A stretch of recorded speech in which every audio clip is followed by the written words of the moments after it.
ठीक हूँ, लेकिन मसरूफ हूँ। जन्नत ने सर उठाकर आसमान की तरफ देखा। वो घुटन अंदर की घुटन से तंग होकर बाहर आई थी, मगर बाहर का हबस शदीद था। उसका दम घुटने लगा। मेरे लिए अब उसके पास चंद लम्हे भी नहीं रहे। यही बुरहान था जिसे पूरी दुनिया में माँ सवाए जन्नत के और कुछ नजर ही नहीं आता था, और अब सब नजर आता था माँ सवाए उसके।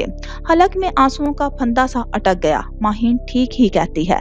जिंदगी में तो वो उसे रखे हुए था, मगर दिल से तो कब का निकाल चुका था, वरना वो कुछ तो एहसास करता, कुछ तो ख्याल करता। वो थके हारे अंदाज में वापस पलट आई। मुलाजमा खाने की तैयारी कर रही थी। उसने खुद को कमरे में मुकीद कर लिया। फिर उसने गाड़ी की आवाज सुनी और उठकर खिड़की में आ गई। माहीन खास तौर पर बुरहान के लिए तैयार हुई थी। उसका पसंदीदा रंग जेब तन किए किसी फूल की तरह खिली खिली लग रही थी। तैयारी से वाज़ेह था वो सिर्फ हॉस्पिटल नहीं जाएंगे। आज रात का खाना भी कहीं बाहर तनावल फरमाया जाएगा।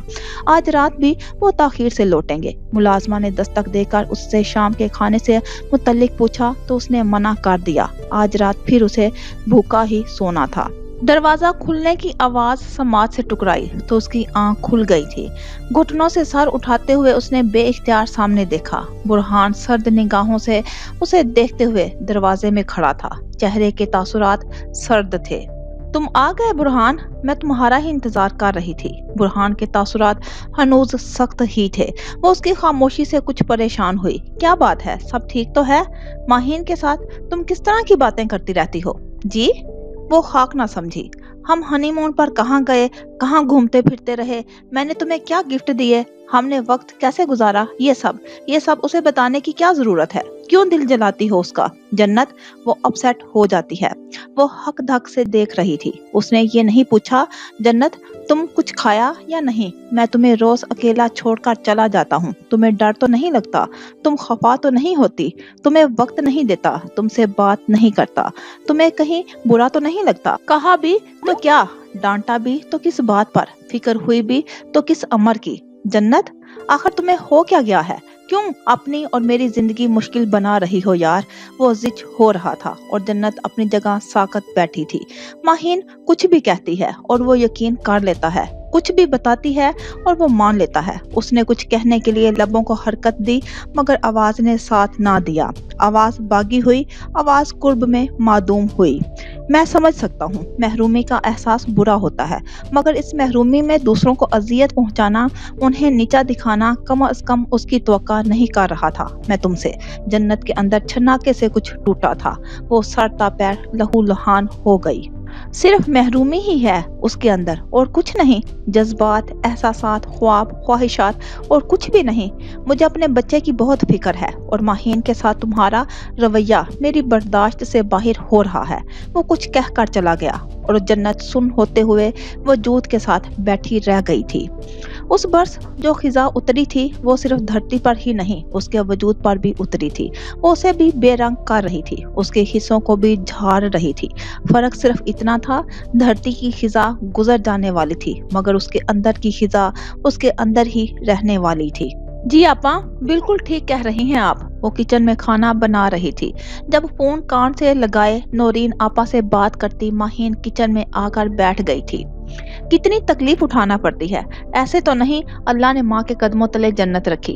तेजी से प्याज काटते उसने सकीना के जिम्मे दूसरे काम लगाए और खुद मुर्गी के लिए मसाला भूनने लगी।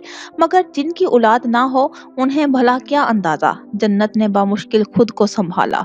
वो काम ना कर रही होती तो यकीनन इधर उधर हो जाती। ख्याल तो बहुत रखती हूँ आपा, फिर भी धरका सा लगा रहता है। जन्नत को कुन आँखियों से देखते हुए उसने एक और तीर छोड़ा था। अरे नहीं, ये बात नहीं, नहीं आपा, जन्नत बहुत अच्छी है, मेरी छोटी बहनों जैसी है, बहुत ख्याल रखती है मेरा।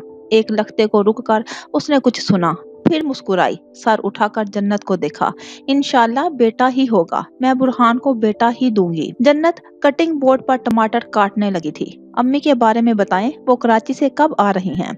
अब वो अपनी सास के मुतल्लिक पूछ रही थी, जो पिछले कुछ दिनों से अपनी छोटी बेटी की तरफ गई हुई थी।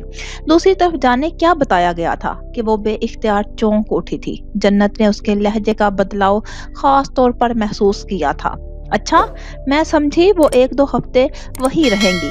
चलें, अच्छा है वो आ जाएं। मुझे वैसे भी उनकी बहुत ज़रूरत है। मेरी माँ जैसी हैं वो, लगावट से कहकर कुछ देर तक सुनती रही, फिर फ़ोन बंद करके अपने कमरे में चली गई। शाम का खाना तैयार करके सकीना को हदायत देकर जन्नत अपने कमरे में आ गई। अलमारी के पट खोले वो कपड़ों को तरतीब से रख रही थी जब बैरूनी गेट पर बुरहान की गाड़ी का हॉर्न बजा था। उसने सर जरूर उठाया मगर उठकर खिड़की तक ना गई। बीबी जी, ऐन उसी लम्हे सकीना हाँफती कांपती उसके कमरे में दाखिल हुई थी। वो माहीन बीबी, उनकी तबीयत खराब हो गई है, दर्द से चीखे जा रही है। बुरहान की शर्ट उसके हाथों से छूटकर नीचे जा गिरी। वो परेशानी के आलम में तेजी से कमरे से बाहर निकली। सीढ़ियां उतरकर जिस लम्हे वो बलाई मंजिल पर माहीन के कमरे में दाखिल हो रही थी, उसी लम्हे गाड़ी पार्क करके बुरहान लैपटॉप के संभाले सदर दरवाजे का रुख कर चुका था। वो दरवाजा खोल रहा था और जन्नत के आने के बाद माहीन अपने कमरे का दरवाजा बंद कर रही थी। उसे सही सलामत देखकर वो उलझ गई। क्या मजाक है माहीन, सकीना कह रही थी तुम्हारी तबीयत खराब हो गई है। इस अफरा तफरी में वो उसकी दरवाजा लॉक करने वाली हरकत को नोटिस कर ही ना पाई। हाँ, तबीयत तो मेरी खराब है, अजीब से अंदाज में कहते हुए वो पीछे हटी और उससे कबल कि जन्नत कुछ समझ पाती, उसने एक झटके से ड्रेसिंग टेबल का सामान बखेर दिया, गुलदान तोड़ दिया, कांच का गिलास अलमारी के शीशे पर दे मारा। जन्नत हैरानो शुशदर अपनी जगह खड़ी रह गई। अगले ही लम्हे उसने पेट पर हाथ रखा और बुलंद आवाज में चीखने लगी, जन्नत, जन्नत नहीं, जन्नत मेरा बच्चा। जन्नत का दिमाग भग से उड़ गया। रोते चीखते चलाते हुए उसने कांच के टुकड़े से अपना हाथ भी जख्मी कर लिया। बंद दरवाजे के उस पार बुरहान उसका शोर सुनकर पागल हो रहा था। अंदर वो पत्थर का मुजस्मा बनी माहीन के सामने खड़ी थी। उसे रोता तड़पता चीखता देख रही थी, अपनी मिन्नतें करता सुन रही थी। दरवाजा खोलो जन्नत, जन्नत दरवाजा खोलो। बुरहान अपने कंधे के जोर से दरवाजा खोलने की कोशिश कर रहा था, चीख रहा था, चिल्ला रहा था। माहीन ने खुद को फर्श पर गिरा लिया। अब वो यूं तनफ्फस ले रही थी जैसे मरने को हो। सकीना दूसरी चाबी ले आई थी। दरवाजा झटके से खुल गया था। बुरहान की पहली नजर अपनी बेहाल होती बीवी पर पड़ी थी, दूसरी नजर बेजान मुजस्मे की तरह खड़ी जन्नत पर, जो साकत थी, सामत थी, मतवहश थी। ये झूठ बोल रही है। और हर टूटी हुई शय की तरह उसके टूटे हुए लफ्ज बेअसर रहे, गैर अहम रहे। बुरहान का दाहिना हाथ उठा, एक जन्नाटेदार थप्पड़ उसके गाल पर पड़ा। एक मजबूत तवाना मर्द, और फिर जिस कुव्वत से वो थप्पड़ पड़ा था, जन्नत तवाज़न बरकरार ना रख सकी, लड़खड़ा कर शीशे के टुकड़ों पर जा गिरी। वक्त जैसे रुक सा गया, थम सा गया, आवाजें मादूम हो गई। अजीब बात थी, उसके हलक से सिसकारी तक ना निकली। याद रहा तो बस वो थप्पड़, तकलीफ हुई भी तो बस उस थप्पड़ की। मैं तुम्हें तलाक देता हूँ अभी और इसी वक्त, दफा हो जाओ मेरे घर से। रोती तड़पती हाल से बेहाल माहीन को बाजुओं में उठाए बुरहान हॉस्पिटल के लिए निकल गया था। वो सदमे से गुंग माफ होते दिमाग के साथ अपनी जगह बैठी रह गई थी। आन की आन में ये क्या हो गया था, क्यों हुआ था? क्या ये बुरहान था? क्या ये उसका बुरहान था? ये कैसा चेहरा था? ये कैसा रवैया था? ये उसके साथ क्या हो रहा था? तलाक? उसने ये लफ्ज कैसे अदा कर दिया? उसका दिल फटने को था, रूह फना हो रही थी, दिमाग माउफ। वो एक लफ्ज जब अदा हुआ तो हर रिश्ता बदल गया, पनाह छिन गई, घर टूट गया, घर बिखर गया। उस रात वो घर आई तो कमरे से बाहर निकलती नफीसा की पहली नजर उस पर पड़ी। गाल पर थप्पड़ का निशान, आंख के नीचे नील, सफेद कमीज की आस्तीन पर खून, कांच का टुकड़ा वहीं कहीं खुबा रह गया था, उलझा बिखरा हुआ सा हुलिया। वो अपनी जगह मुंजमिद हो गई। ये क्या कर दिया तुमने जन्नत? क्यों किया तुमने ऐसा? ईमान उस पर चलाई थी। एक शोर सा उठा था। रोहिना चची, जेबा चची, फरीदा पुप्पो, घर के छोटे बड़ों का एक जगमगट्टा सा इकट्ठा हुआ था, मगर उसकी निगाहें अपनी माँ पर जमी रह गई थी। सख्ता टूट गया। वो सबको हटाकर अपनी हर अजियत से लापरवाह होकर उनकी तरफ भागी, उनके कदमों में गिरते हुए उनकी टांगों से लिपट गई। मैंने कुछ नहीं किया, मैंने कुछ नहीं किया अम्मी, मेरा यकीन करें। वो रोने लगी। जन्नत को साकत निगाहों से देखते उनका दाहिना हाथ बेसाख्ता दिल पर आन ठहरा था। एक लम्हे को वो लड़खड़ाई थी और फिर उसकी आंखों के सामने फर्श पर ढेर हो गई। अम्मी! घर के सन्नाटे में उसकी चीख गूंजी थी। अम्मी! नहीं अम्मी, मेरी बात सुने। अम्मी, मैंने कुछ नहीं किया, मैंने कुछ नहीं किया। ایمان نے روتے ہوئے اسے بے دردی سے کھینچ کر پیچھے ہٹایا تھا۔ ہانیہ اس پر چیخ رہی تھی۔ کوئی گاڑی نکالنے کو بھاگا تھا، کسی نے ایمبولینس کو کال کرنا چاہی تھی۔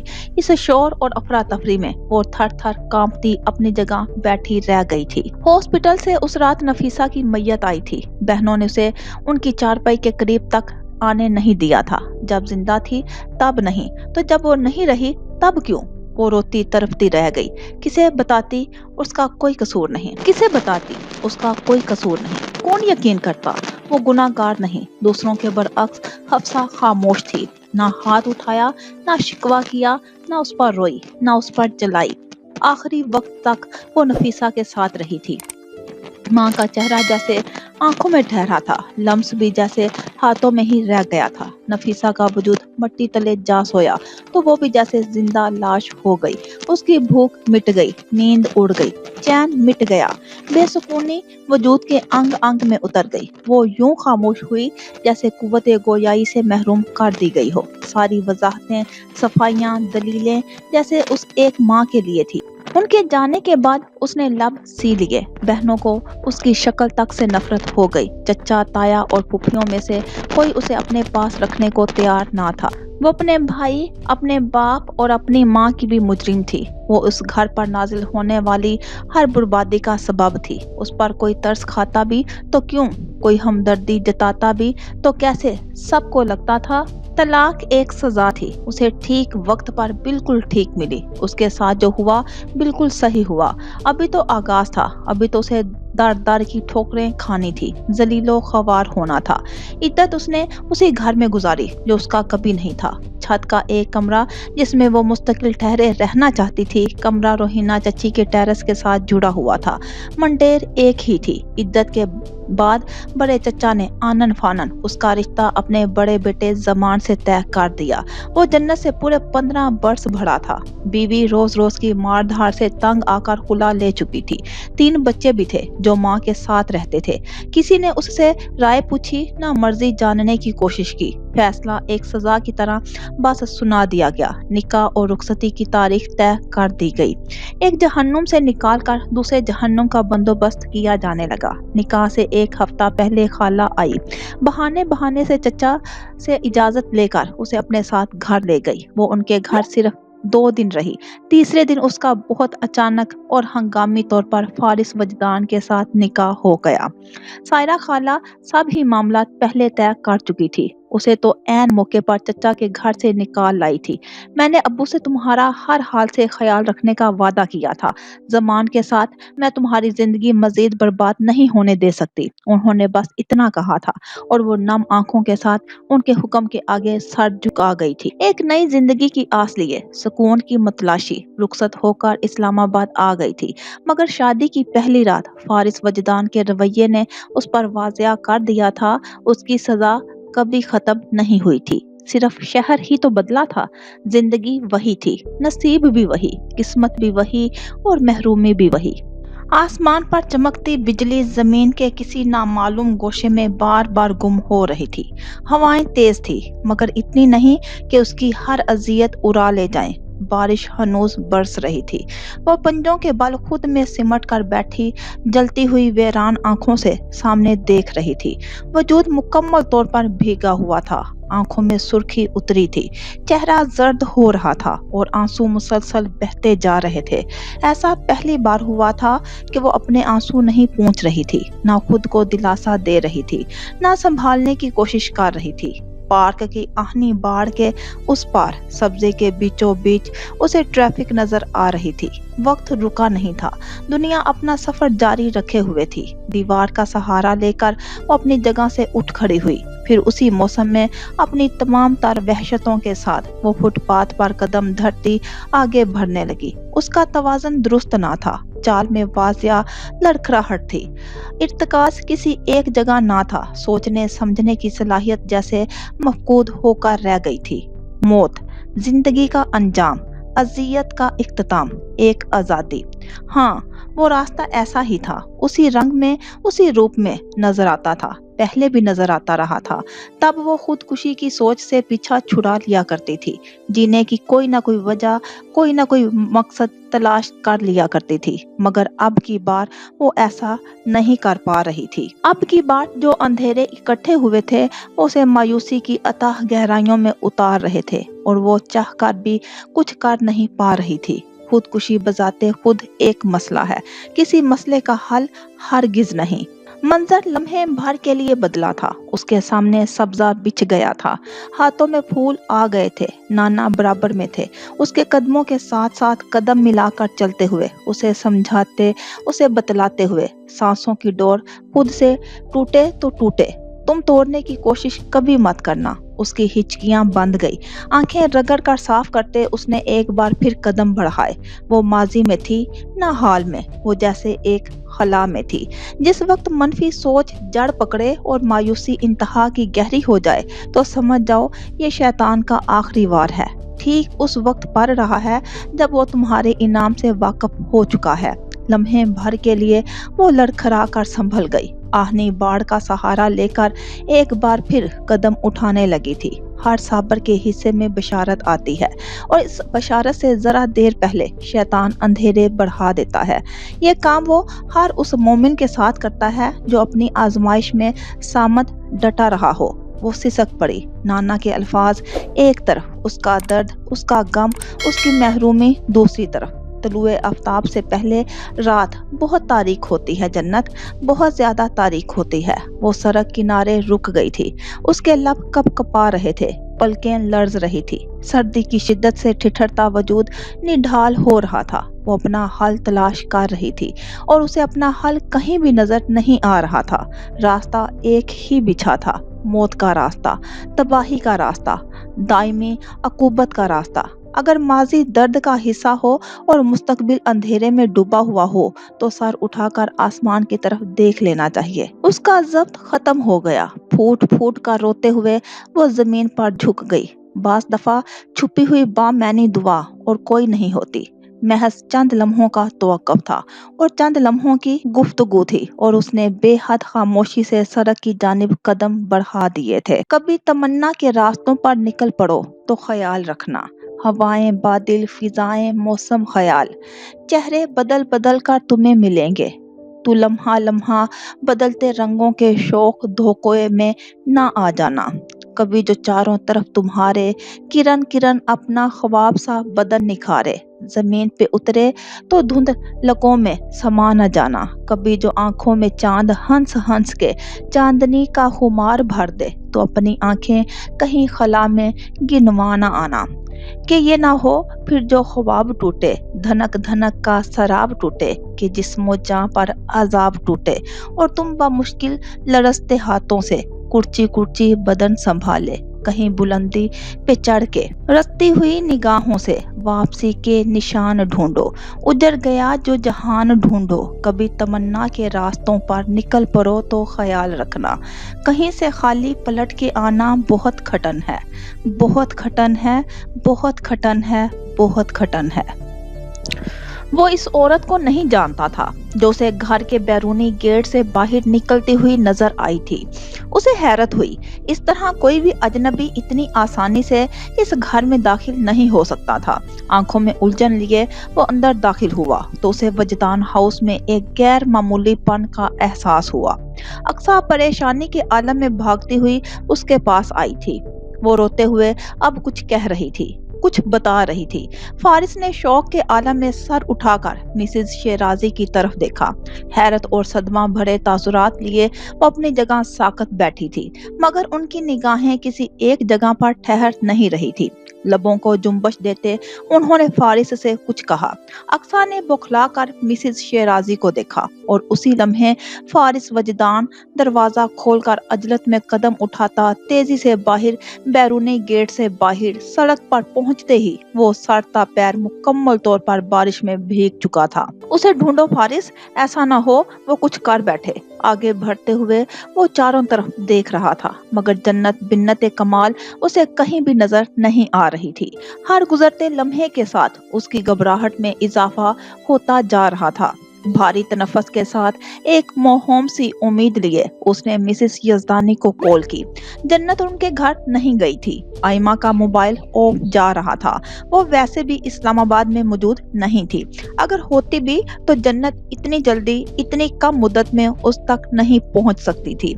यकीनन वो अभी तक यहीं आसपास ही कहीं थी। वो उसे तलाशते हुए पार्क का रुख कर चुका था।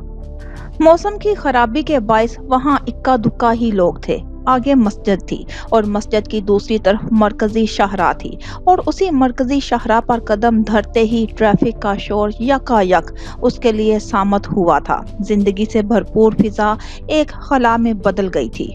जमीन ने कदम जकड़े, वजूद भारी पत्थर हो गया। उसे लगा वो अपनी जगह से हिल नहीं सकेगा। जरा सा हिलेगा तो पाश पाश हो जाएगा। तुम्हें लगता है अल्लाह ने हमें बचाया है? हाँ, अल्लाह का बहुत बहुत शुक्रिया बाजी। ऐसा भी तो मुमकिन है कि ये एक वार्निंग हो, मेरे लिए, तुम्हारे लिए या शायद किसी और के लिए। छतरी खुल गई थी। गाड़ी के करीब वो फिसल कर गिरी थी। उसका हाथ झटक कर अपने सहारे उठ रही थी। जो कुछ सुन चुका हूँ वो सब मम्मी को बताऊंगा। वो क्या सोचेगी? एक ऐसी लड़की को बहू बना बैठी हैं जो इनफर्टाइल हैं, जिसने अपनी सौतन के बच्चे की जान लेने की कोशिश की है, जिसके खानदान के लोग उसे अछूत की तरह ट्रीट करते हैं और जो अपनी माँ की मौत का सबब बनी है। पार्किंग एरिया में गाड़ी स्टार्ट करता वो आंखों में ढेर सारी नमी लिए कुछ बेबसी और आजुर्दगी से उसे देखती जन्नत कमाल चहार सू तारीकी छाई और मंजर बदल गया। अगर तुम इस तरह मेरे सर पर मुसल्लत रहे तो मैं आंटी को सब कुछ बता दूंगी। शौक से जाओ, मैं भी तुम्हारे पोल उनके सामने खो दूंगा, हिसाब बराबर। तुम ऐसा नहीं करोगे। लहजे में खौफ था, आंखों में वहशत। कर सकता हूँ, मैं तो अब भी उनसे ये भी कह सकता हूँ कि मेरी बीवी भांज है, मैं दूसरी शादी करना चाहता हूँ। उसने चांदी की उस मूरत को हजार हाथ टुकड़ों में बखेरता देखा। फारिस प्लीज, फारिस प्लीज, दरवाजा खोलो। बिलक बिलक का रोते वो उसके कमरे का दरवाजा बजाए जा रही थी। फारिस प्लीज, दरवाजा खोलो प्लीज। बिलक बिलक का रोते उसके कमरे का दरवाजा बजाए जा रही थी। एक बच्चे की जान लेने की कोशिश, आखिर तुम में इतनी हिम्मत आ कहां से गई? और फिर उसने स्लाइड डोर पूरी कुव्वत से बंद होते देखी। अब वो कमरे में बाहर दिसंबर की सर्द तरीन रातों में बालकुनी में खड़ी थी। अल्लाह के फजल से बहुत से बैकअप प्लान है मेरे और सब ही सर्वाइवल बेस्ड हैं। ना मेरा सर फटेगा ना मैं डूब कर मरूंगी। जताती निगाहें, मजबूत लहजा, शुजाअत लिए अनोखा अंदाज, जैसे वो दुनिया के हर तूफान से भिड़ जाने की, हर चट्टान से लड़ जाने की सलाहियत रखती है। उसके लिए ना फारिस कुछ है ना तलाक कुछ है। मुझे तलाक फौरी चाहिए होगी। तुम्हें अभी से डॉक्यूमेंट्स का इंतजाम कर लेना चाहिए ताकि मुनासिब वक्त पर बिना किसी ताखीर के साइन करके एक दूसरे से जान खलासी की जा सके। खुद पर तारी इस भयानक जमूत को तोड़ते हुए वो आगे बढ़ा। सड़क के किनारे गैर मतवाजन कदम उठाता वो वहां जा रहा था जहां कुछ देर पहले एक हादसा पेश आया था। चलती हुई तेज रफ्तार गाड़ी के सामने अचानक ही कोई लड़की आ गई थी। एम्बुलेंस का सायरन, लोगों का हजूम और शिद्दत से बरसती बारिश में मौत को इतने करीब से उस अंदाज और उस हालत में देखता फारिस वजदान अपने हवासों में हरगिज नहीं लग रहा था। लेकिन अगर कुछ वजूहात की बिना पर मुझे कबल अज वक्त ये घर छोड़ना पड़ जाता है और इस दौरान मेरा तुमसे फिलफौर राब्ता भी मुमकिन नहीं हो पाता तो मैं 1 माह तक की मुद्दत को जहन में रखूंगी। मुद्दत मुख्तसर थी, मुख्तसर से मजीद मुख्तसर कर दी गई थी। महीना आन की आन में हफ्तों और फिर दिनों में बदलकर लम्हों पर मोहित हुआ था।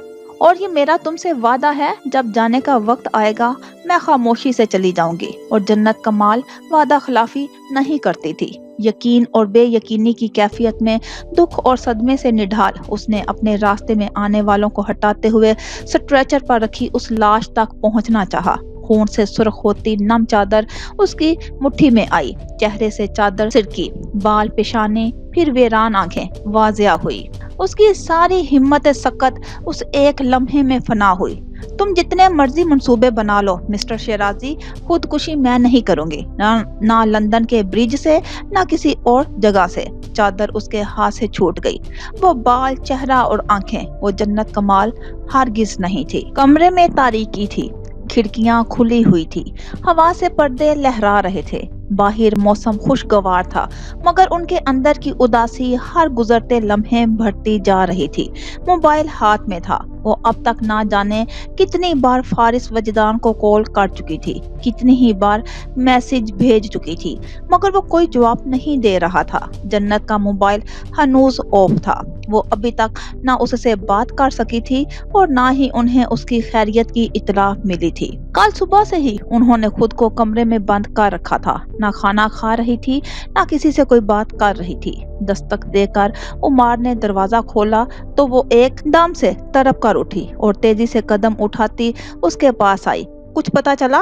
उमार ने नफी में सर हिलाया। साबरा खातून के घर ताला लगा है। पड़ोसी कह रहे हैं 2 माह से कहीं गई हुई हैं। कहाँ? ये कोई नहीं जानता। उनका फोन नंबर भी बंद जा रहा है। सायरा अपना सर हथेलियों पर गिराए सोफे पर बैठ गई। खौफ और अंदेशों में घिरा उनका दिल शिद्दत से धड़के जा रहा था। आंखें नम थी, लब कपकपा रहे थे। फारस उसे ढूंढ रहा है, वो मिल जाएगी। हाँ, मिल जाएगी। अमार दुख और सदमे से अपनी माँ को देख कर रह गया। आप अभी भी उस शख्स पर भरोसा कर रही हैं मम्मा? उसके लहजे में शौक था। जिस इंसान ने अपने बाप और भाई को नहीं छोड़ा, वो जन्नत के लिए रहमदिल होगा।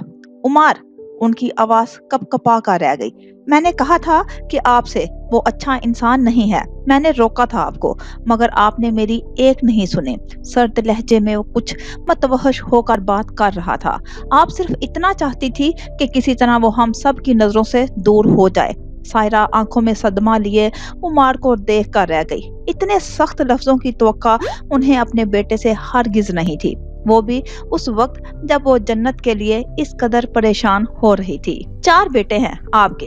इस घर में किसी के साथ भी आप जन्नत की शादी करवा सकती थी। फैसल भाई, उजैर भाई, अहमद भाई और मैंने खुद रिक्वेस्ट की थी आपसे कि मुझे कोई प्रॉब्लम नहीं है, आप खामोशी से मेरा निकाह पढ़ा दें। इस तरह दर बदर की ठोकरें खाने से बेहतर है उसे अपनों में एक मुस्तकिल ठिकाना मिले। मगर नहीं, आप भला एक बांझ लड़की को अपनी बहू कैसे बना सकती थी? आप तो बस उससे जान छुड़ाना चाहती थी। और मुबारक हो मम्मा, आप अपनी इस कोशिश में बहुत कामयाब रही। सायरा अपनी जगह पथराई हुई बैठी थी।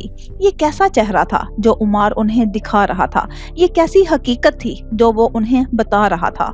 मैंने सोच समझकर उसका रिश्ता तय किया था उमार। मैं उसे जुबान से बचाना चाहती थी। उन्होंने कमजोर आवाज में अपनी पोजीशन क्लियर करना चाहिए। उनकी नीयत में कोई खोट नहीं था। वो जन्नत का भला ही चाहती थी। फारिस बेहतरीन इंतखाब था। वो उस पर यकीन कायम रखना चाहती थी। वो अपने फैसले का दफा करना चाहती थी, मगर उमार उनकी हर कोशिश नाकाम बना गया था। आप परेशान क्यों हो रही हैं?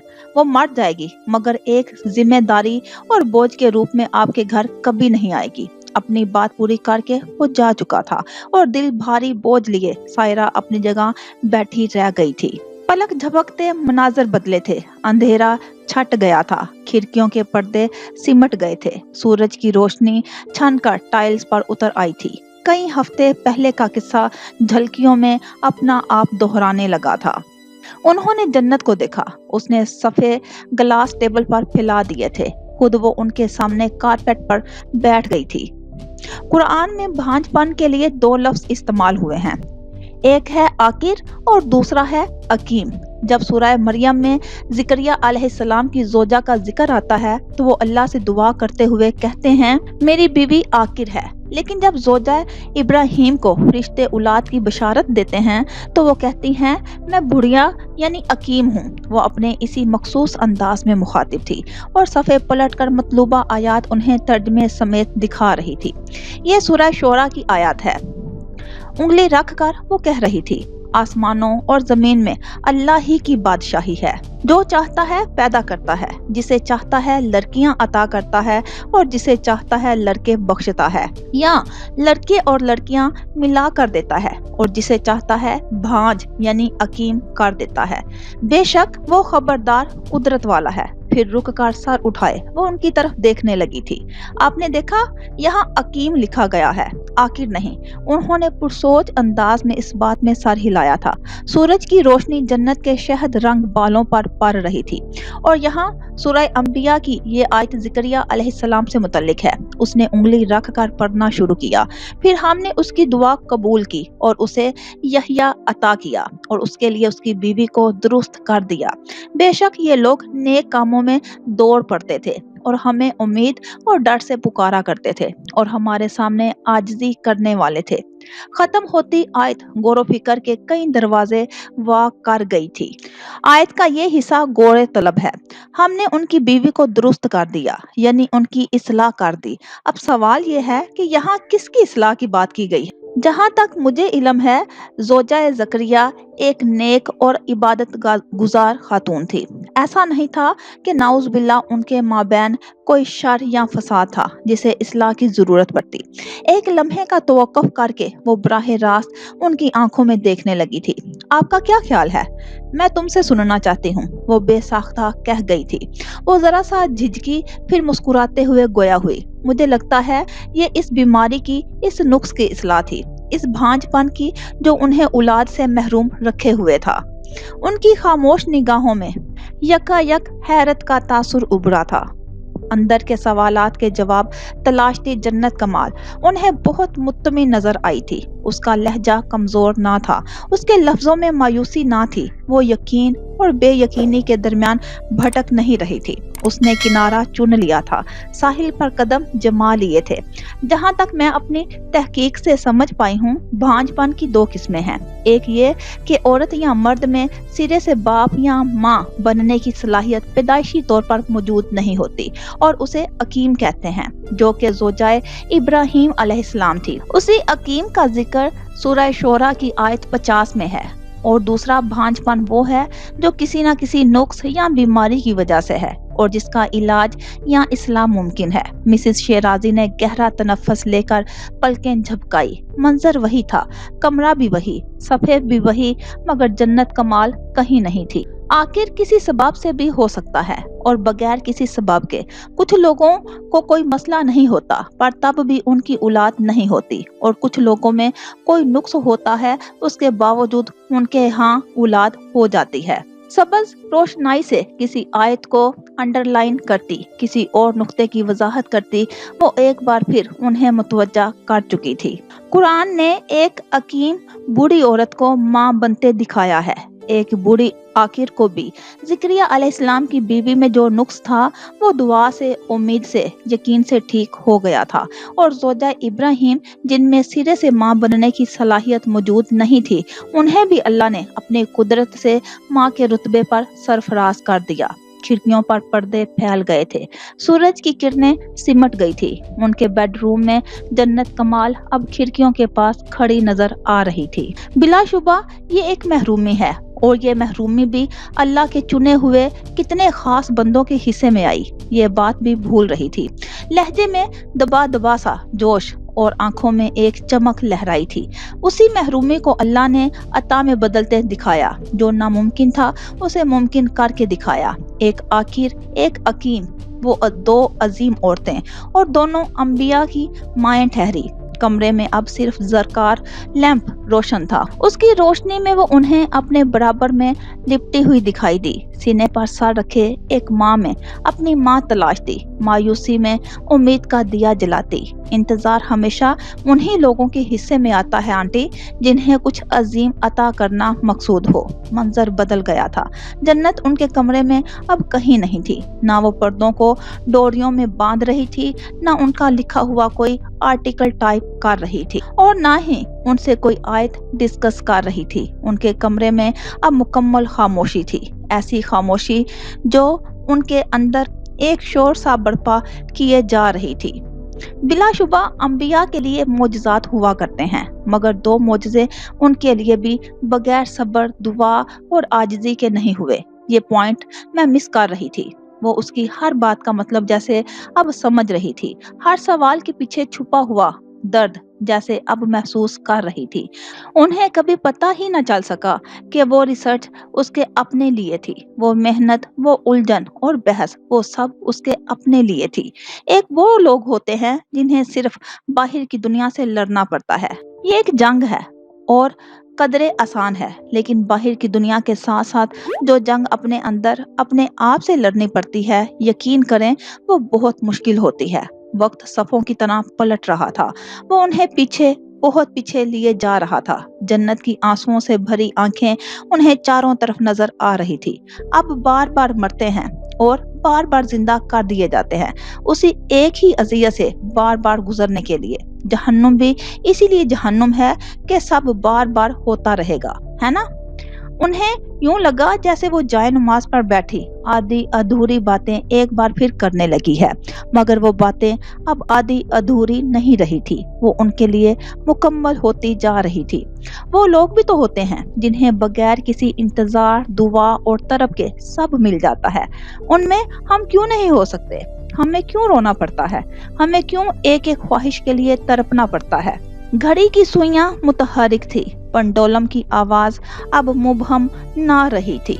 वजदान हाउस में पहले दिन से अब तक जन्नत के साथ होने वाली हर गुफ्तगू उन्हें याद आ रही थी। उम्मीद और मायूसी से उलझती उसकी आंखें, मजबूती से कमजोर पड़ती उसकी आवाज, डरा डरा सा लहजा, सहमा सहमा सा अंदाज और आंसुओं की आमेजश लिए लबों पर अचानक से उभरती जिंदगी से भरपूर मुस्कान। माँ की बद्दुआ में भी बहुत असर होता है ना? बल्कि सबसे ज्यादा असर ही उसी बद्दुआ में होता है। उनकी तस्बीह समेटती उंगलियां कपकपाने लगी। अगर कोई माँ अपनी औलाद से नफरत करते करते मर जाए तो क्या माँ की नफरत भी मर जाती है? कभी कभी आपको ऐसे जुर्म की सजा मिलती है जो आपसे सरजद नहीं होता। ऐसी सजा को झेलने का हौसला इंसान कहाँ से लाए? बैकग्राउंड से टेक लगाए वो नीम तारीकी में खिड़कियों से बाहर कहीं देखने लगी। बाहर लॉन में लाइट्स की रोशनियां स्विमिंग पूल की सतह पर चमक रही थी। आप जाग गई? अक्सा बराबर में ही कुर्सी लिए बैठी थी, उठकर उनकी तरफ मुतवज्जा हुई। लहजे में तशवीश नुमाया थी, आंखों में फिक्र ठहरी थी। मिसेस शेराजी की तबीयत गुज़श्ता कई दिनों से खराब थी। मेडिसिन लेने के बावजूद वो ठीक से सो नहीं पाती थी। आज फिर वो उठकर बैठ गई थी। एक बार फिर खला में कहीं देखते खो सी गई थी। फारिस आ गया है? चंद लम्हों के बाद उन्होंने पूछा। नहीं। मिसेस शेराजी का दिल भारी हुआ। एक बेनाम सी अजियत रग रग में उतर गई। खुश्क लबों को तर करते हुए उन्होंने आंखें मूंद ली। वो सही मायनों में अब सोना चाहती थी, और सुकून तो जैसे इससे भी दूर। एक बेकुल सा एहसास उनकी आंखें नम कर गया। वो चेहरे का रुख बदल गई। अक्सा परेशानी से उन्हें देख कर रह गई थी। उसके बाल पेशानी पर बेतरतीबी से बिखरे थे। टाई की नोट ढीली थी। वेस्ट कोट के बटन खुले हुए थे। बारिश की नमी कहीं कहीं कंधों पर, बालों पर ठहरी थी। निढाल कदम उठाते हुए उसने शर्ट के ऊपरी बटन भी खोल दिए थे। रुख सीढ़ियों की तरफ। जन्नत को घर छोड़े पूरी 7 रातें आज तमाम होने वाली थी और अभी तक उसका सुराग नहीं मिल सका था। वो अपनी खाला के घर नहीं गई थी। उसने अपने खानदान के किसी फर्द से राब्ता नहीं किया था। उसकी कोई ऐसी दोस्त भी न थी जिसके पास वो जा सकती, कोई रिश्तेदार जिसके यहाँ पनाह ले सकती। वो कहीं भी नहीं थी। वो कमरे में दाखिल हुआ तो गुज़श्ता कई रातों की तरह उस रात भी उसने लाइट्स ऑन नहीं की। अपने आसपास, अपने चारों तरफ उसे अंधेरा दरकार था, मगर अंधेरा भी जैसे रोशनी होने लगा था। वो उस पर सब अयां करने लगा था। जन्नत कमाल की जो चीज़ जहाँ रखी थी वही मौजूद थी। उसका कंबल, तकिया, लैपटॉप, चार्म ब्रेसलेट जिसे वो सोने से पहले उतार कर टेबल पर रख दिया करती थी। वॉशरूम में उसकी हेयर पिन्स, रंग बिरंगे कैचर, हेयर क्लिप्स हर जगह बिखरे पड़े थे। ड्रेसिंग टेबल पर कॉस्मेटिक्स की चंद अशिया धरी थी। उस कमरे में उसकी निशानी जैसे हर जगह थी। पहले वो थी तो जिंदगी से खफा नजरें कहीं ठहरती नहीं थी, और अब जब वो नहीं थी तो वो उसे अपनी हर एक चीज में बार बार नजर आ रही थी। एक बार फिर वो उसका मोबाइल उठा चुका था, एक बार फिर वो उन तस्वीर को देख रहा था जो 8 दिन पहले उसे रात के 12 बजे किसी अजनबी नंबर से अरसाल की गई थी। चंद मैसेजेस जिन्हें पढ़ा नहीं गया था, कुछ कॉल्स जो मिस कर दी गई थी। उसने मोबाइल रख दिया। अब वो वार्डरोब खोले खड़ा था, एक एक करके हर शय निकालता कारपेट पर ढेर किए जा रहा था। लंदन की टिकट्स, पासपोर्ट, सफरी बैग, पैकिंग के लिए मुंतखब की जाने वाली जरूरी अशिया, और जैसा वो उससे कहकर गया था वो उसका सामान पैक कर चुकी थी, और उसके लिए उसने यकीनन मिसेस शेराजी की मदद ली थी। तब ही उसके वही कपड़े बैग में रखे गए थे जो वो अक्सर बैरून मुल्क दौरे पर ले जाया करता था। वार्डरोब के निचले खाने में हैंड बैग्स के साथ ही ज्वेलरी बॉक्स रखे थे। हक महर का चेक भी मौजूद था, कीमती तहाइफ भी महफूज रखे थे। जन्नत कमाल अपने साथ कुछ भी लेकर नहीं गई थी। कब्र में उतरती कश्ती लास्ट की तरह वो अपना सब कुछ पीछे छोड़ गई थी। वो कपड़ों को इधर उधर करता, उसकी चीजों को निकाल निकाल कर कुछ तलाशता अजीब सी कैफियत से दो चार लग रहा था। ऊपरी खाने में रखा एक सियाह बैग खींचने पर उसके बराबर में पड़ा लकड़ी का बॉक्स उसके कदमों में गिरते ही खुल गया था। चंद खतूत, कुछ तस्वीर और अशिया उसके कदमों में बिखर गई थी। वो बेइख्तियार रुक गया। बॉक्स के एक कोने पर हरफ एफ की कैलीग्राफी थी। आपस में टकराती दो तलवारों का निशान वाजिया था। आग पकड़ती एक तस्वीर धुंधली थी तो दूसरी तस्वुर की दीवार पर वाजिया हो रही थी। उसने बेसाख्ता कदम उठाया। कांच का टुकड़ा पैर के तलवे में कहीं चुभा। इतनी सी चोट लगने से कोई नहीं मरता, मैं तो मर जाती हूँ। वो ठहर गया, रुक गया, जम गया। जलती हुई लकड़ियों में एक और सफ़े का इजाफा हुआ। साकत पानियों में पत्थर फेंका गया, फिजा में पत्ते उछाल दिए गए। आन की आन में ब्राउन लकड़ी का फर्श आईना हुआ। एक ही दरार से जन्म लेती बेशुमार दरारें उसे हजारहा हिस्सों में मुनक्कस कर गई। वो पंजों के बल झुका तो उसे लगा वो अब कभी उठ नहीं पाएगा। सांस लेना चाहेगा तो उसे सांस नहीं आएगा। क्या कोई इतना बेखबर हो सकता है जितना कि वो था? कोई इतना सफाक भी हो सकता है जैसा कि वो खुद अपने लिए था? ये कैसी बेरहमी थी जो अपनी जात से मरबूत थी? ये कैसी खुदगर्जी थी जो अजियत मशरूत थी? वो सफरे तवील दुश्वार था जिसे तय करके वो यहाँ तक पहुँचा था। इस हद तक संभला था, इस हद तक बदल गया था। ये उसका वहम, ये उसका ख्याल था। हमेशा की तरह इस बार भी वो अपने आप से बेखबर रहा था। हमेशा की तरह इस बार भी वो खुद को समझ नहीं सका था, परख नहीं सका था। वक्त गुजर गया था, जिंदगी बदल गई थी, मगर उसके अंदर की हकायतें आज भी उसके लिए कुछ मुबहम, कुछ अधूरी और बेनाम ही रही थी।